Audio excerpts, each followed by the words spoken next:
윤희숙 혁신위원장이 사죄문을 올렸습니다. 사죄문. 내용을 한번 보죠.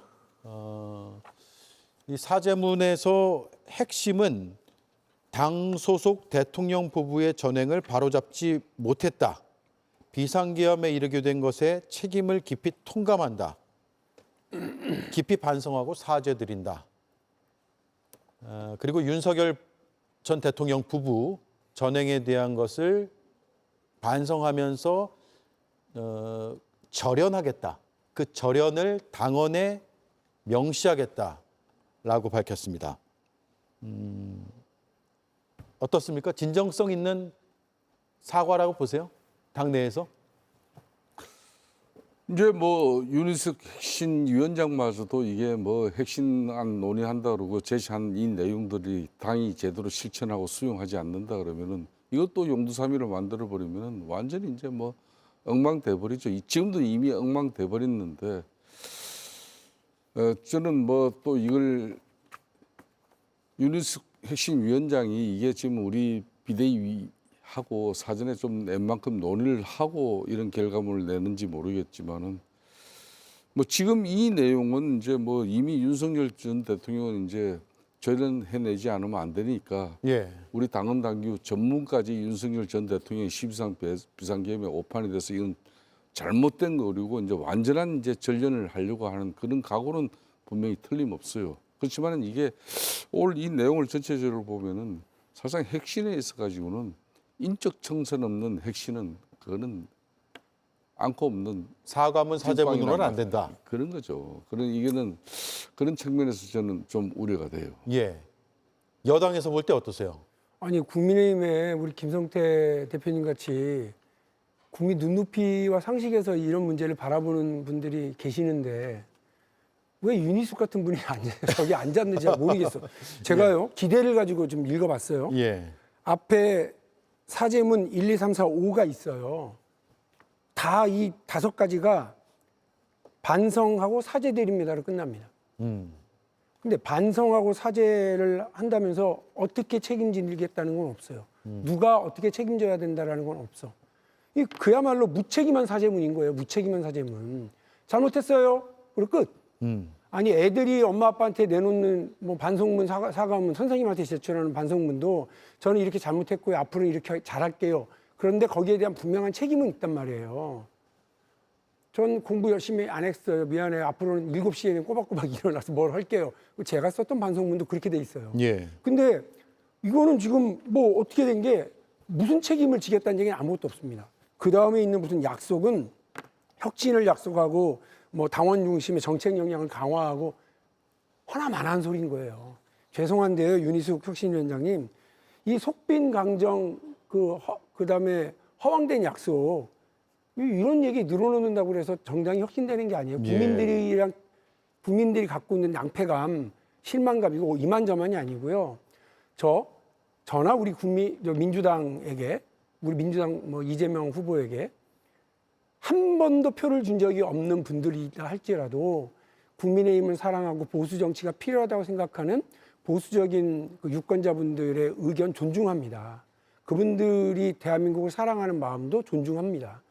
그분들한테 드린 실망과 상처에 대해서 왜 국민의힘은 아무런 책임을 지지 않는 거예요?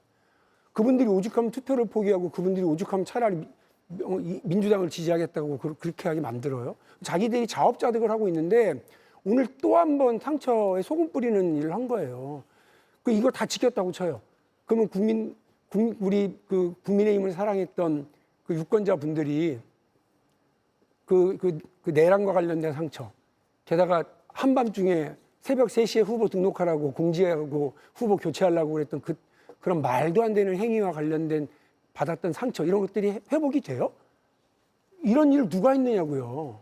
이런 일을 누가 했고 누가 어떤 사람이 책임질 거냐고 이런 얘기를 정확하게 하지 않고서는 무슨 여기 나와가지고 뭐 사죄하고 반성한다고 얘기해 본들 그게 무슨 의미가 있습니까? 이래서 제가 내란 특법법에 대해서 더 얘기를 오래 하고 싶었던 건데 예. 사실 그 혁신위는 그 안철수 대표 해프닝으로 인해서 오염됐죠.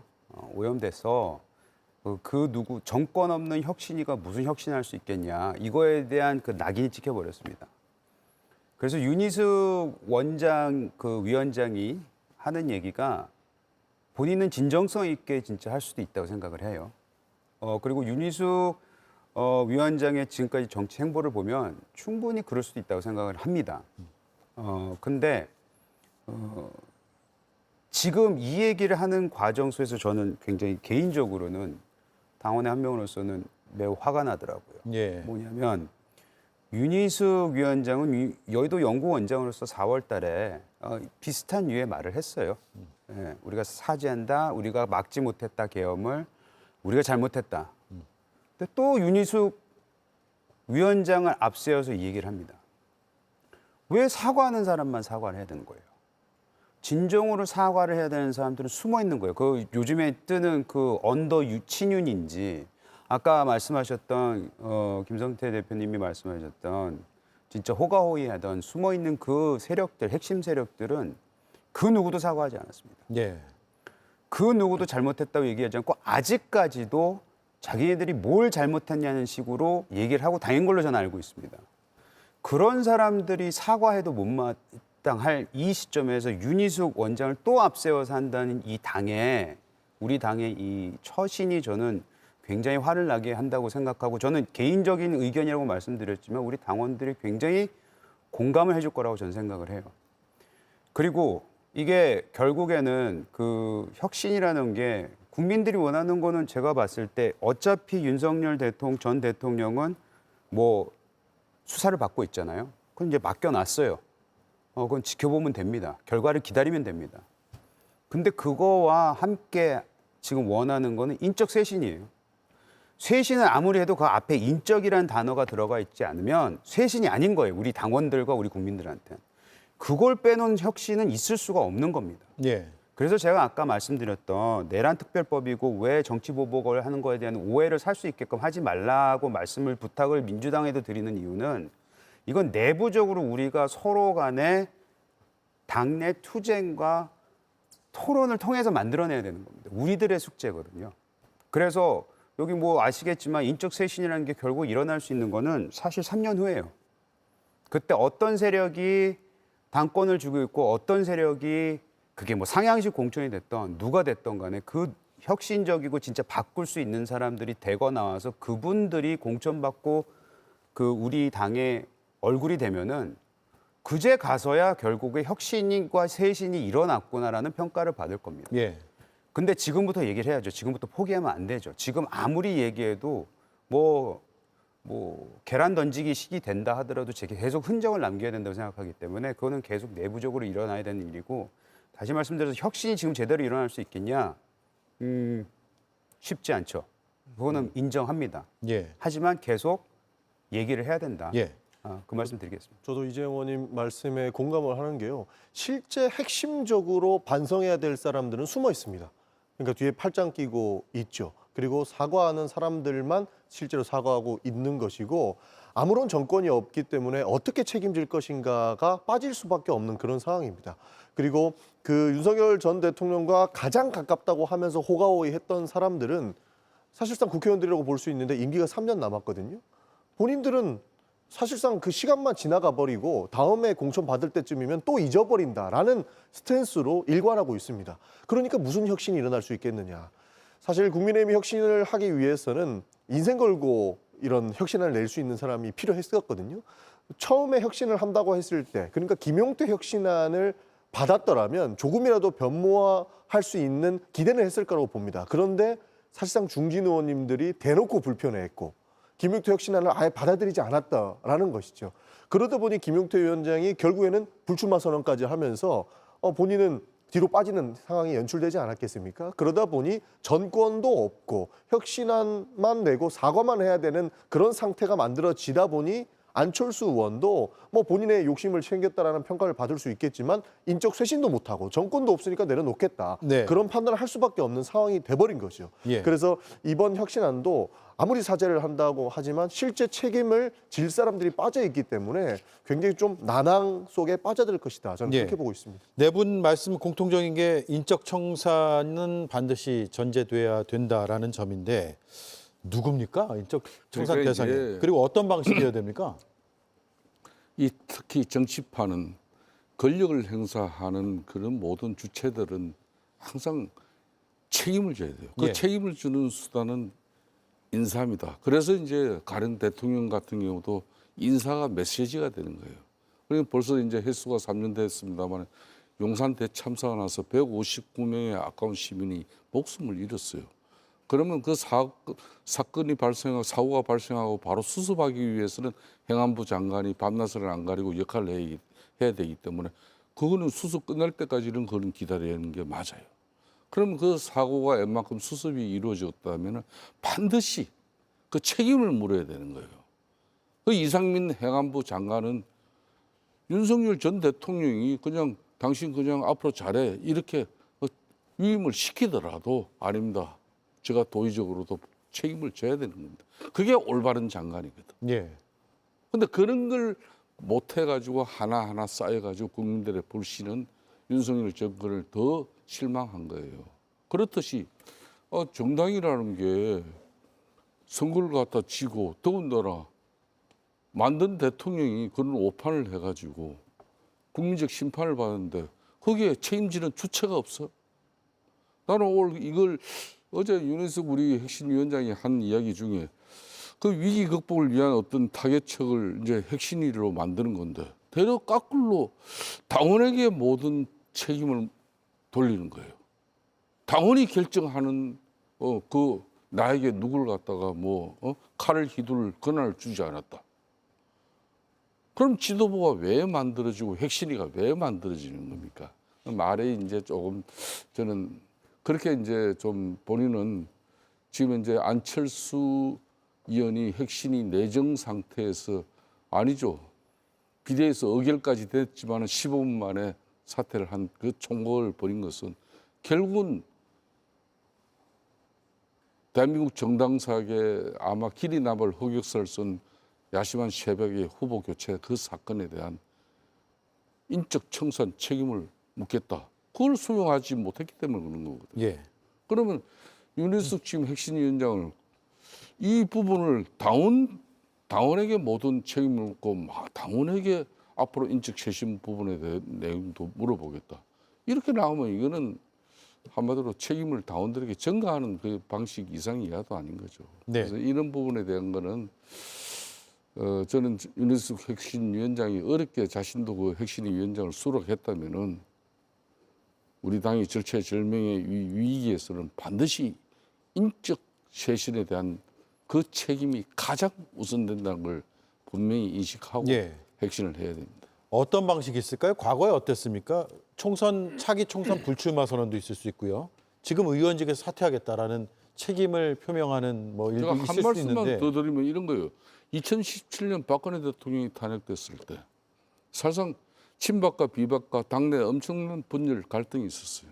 막상 대통령 탄핵되고 난 뒤에 그 정치적 책임, 최경환 전 경제부총리를 비롯해가지고 친박 핵심들은 전부 이선 후퇴를 하고 그리고 당의 전면에 일철 나서지 않았어요.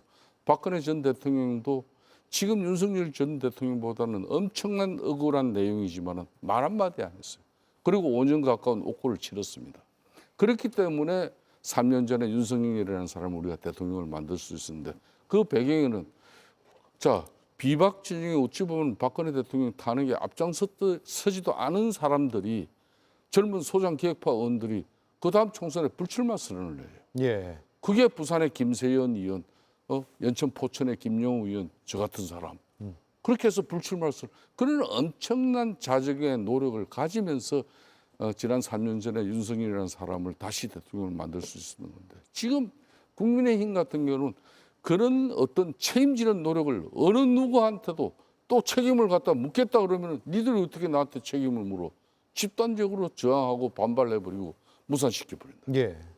그러니까 이게 지금 국민의힘의 핵심은 가장 큰 핵심은 친윤을 갖다가 이걸 극복해 나가는 그 가단성이에요. 예.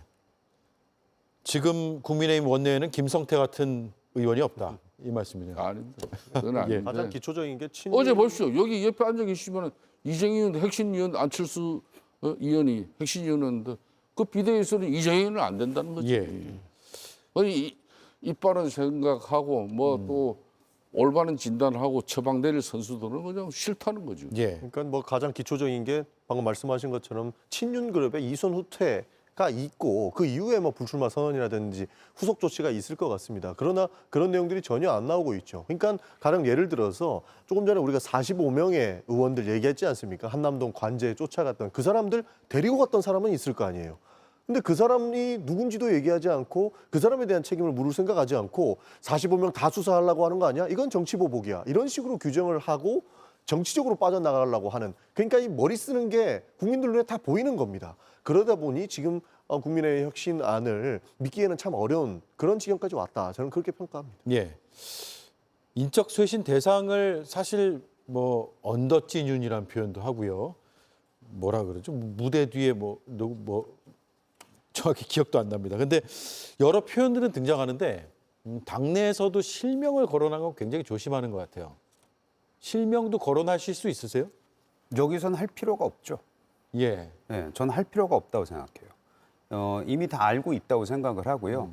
그건 아까 말씀드렸듯이 당내에서 투쟁을 통해서 나와야 되는 결과물이지 어디 가가지고 이름 석자 얘기한다고 그것이 해결된다고 생각하지는 않습니다. 당내에서 지금 투쟁이 일어나고 있어요? 아니요. 아직 안 일어나고요. 안 일어나고 있기 때문에 혁신위가 이런 모습을 보이는 것이고 전당대회가 이런 모습으로 지금 절차를 통해서 치러지게 되는 것이죠. 예. 그래서 그런 거에 대한 반대하는 목소리, 그런 것에 대해서 우려하는 목소리는 철저하게 배제되는 것 아니겠습니까?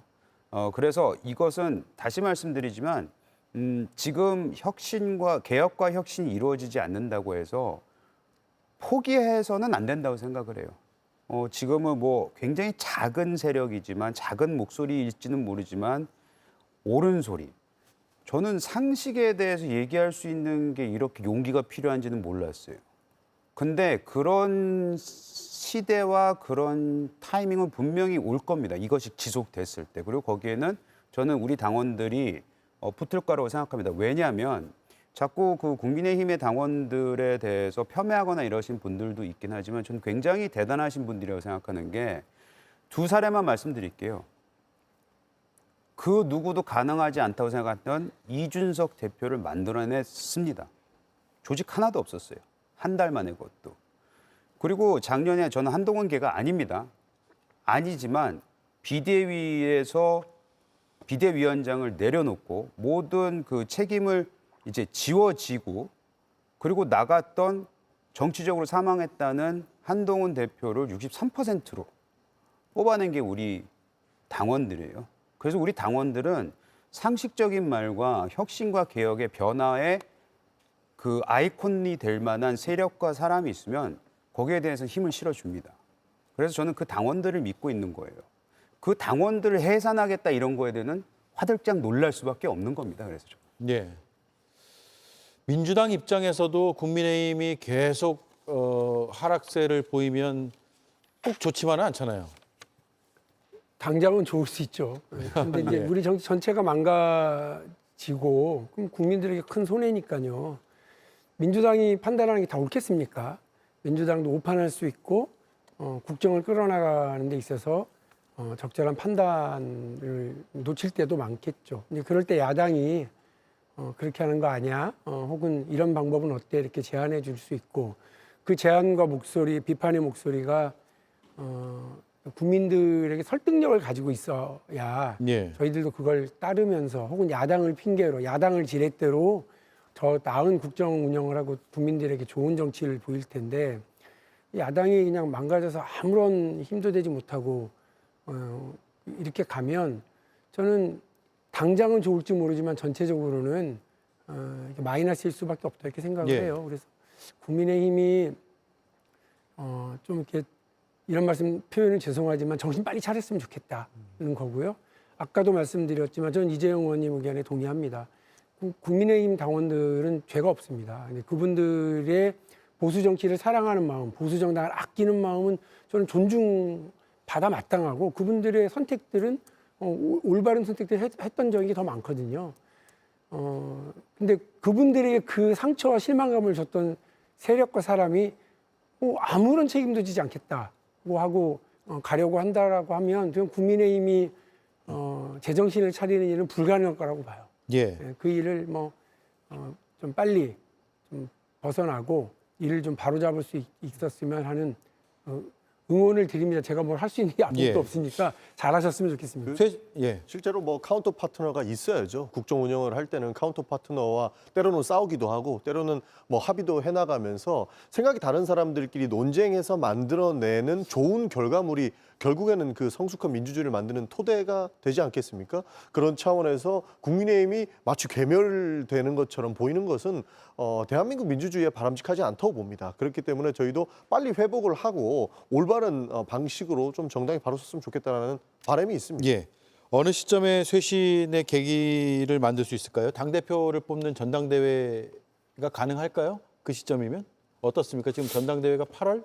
그러니까 이번에 이제 8월 아직까지 비대위에서 전당대회 일정을 잡지를 못하고 예. 있어요. 아마 뭐 8월 19일 정도로 지금 점쳐지고 있는데 장소도 이제 수도권이 아닌 충청에 이제 충청에서요. 대장소를 아마 섭외하고 있는 거 보니까 뭐 선관위 위원장도 이제 황운여 전 대표로 이렇게 임명까지 다 됐지 않습니까? 그렇기 때문에 전당대회 개최는 뭐 기정사실이고 이 전당대회가 핵심 전당대회가 돼야 되는 거죠. 그러니까 저는 이제 윤석열 전 대통령의 완전한 전련은 이 전당대회를 통해서 13 비상계엄에 대한 그 오판을 우리가 자정하고 또 반성 성찰하면서 두 번 다시 이런 오판을 하지 않는 그런 당이 건강함을 회복하는 그런 전당대회. 그러니까 핵심 경쟁이 돼야 되는 거지. 이게 뭐 또 친윤 세력들 또 영남권까지 이렇게 해가지고 그냥 그 기득권을 그대로 유지하는 수단으로 이 전당대회가 흘러가 버리면은 정말 이거는 정말 그냥 대한민국 정당사에 이런 큰 위기는 이제 더 이상 올 수가 없는 것이죠. 예.